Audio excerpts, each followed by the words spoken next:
RIT automated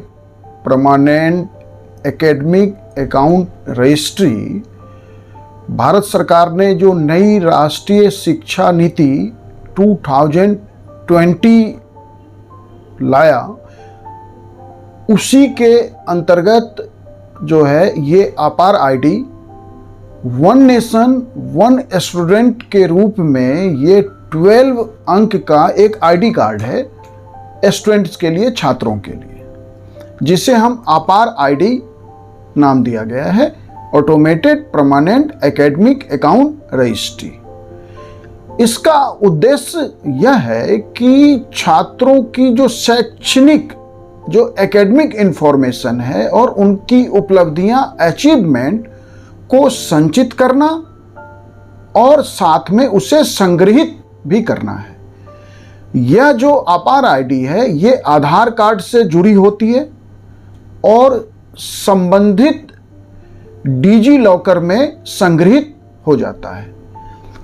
जब भी कोई स्टूडेंट किसी भी स्कूल में प्रवेश ले, किसी एक स्कूल से किसी दूसरे स्कूल में ट्रांसफर ले,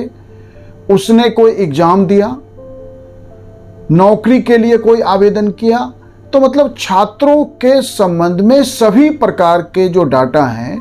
को अस्थायी रूप से one nation one student program के तहत रिकॉर्ड रखने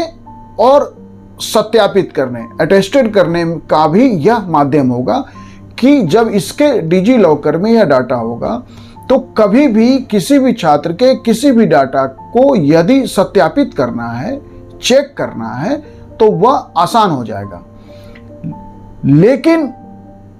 निजता के कारण इसका विरोध हुआ और इस विरोध के बाद शिक्षा मंत्रालय ने यह स्पष्ट किया कि यह अपार आईडी अनिवार्य नहीं की गई है, कंपलसरी नहीं है छात्रों के लिए। फिर भी जो सीबीएसई स्कूलों में पढ़ रहे स्टूडेंट हैं, वहां सीबीएसई स्कूल अपार आईडी पंजीकरण के लिए छात्रों पर दबाव बना रहा है, ऐसी सूचनाएं सामने आ रही हैं। इसका जो विरोध है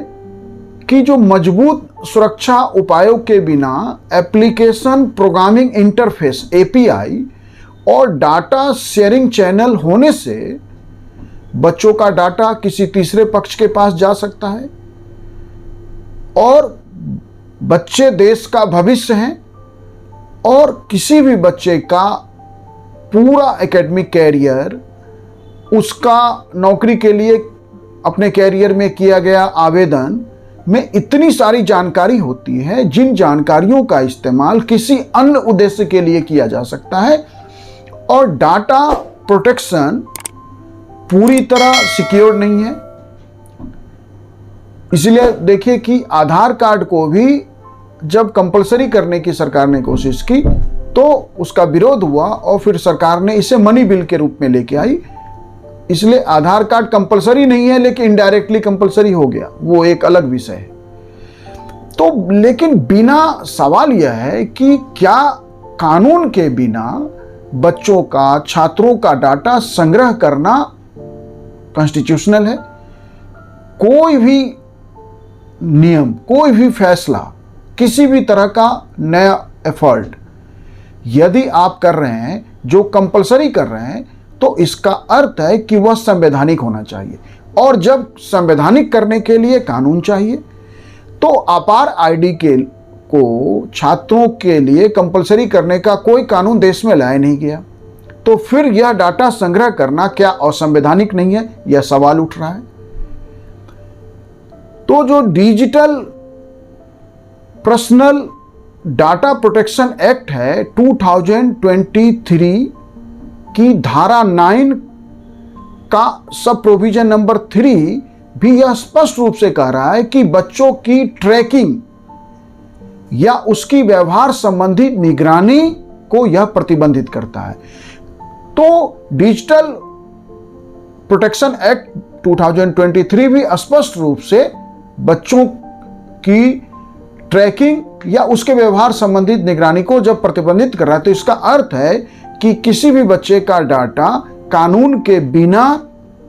रखना या कानून के बिना अपार आईडी को कंपलसरी करना जो है राइट टू प्राइवेसी का ही नहीं, ये नाबालिगों के डाटा